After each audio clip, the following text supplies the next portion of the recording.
Però dipende da De Laurentiis se lo fa lavorare tranquillamente. Vincere lo scudetto è un complimento in primis al mio presidente De Laurentiis, che è un grande.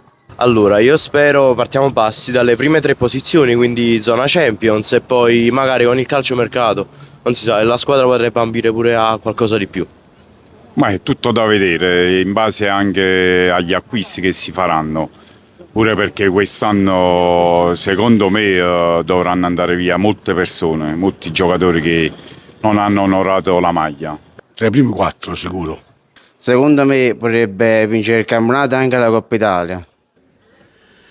Dove vuole, dove vorrà arrivare il Napoli. Non conta né il presidente né l'allenatore, secondo me.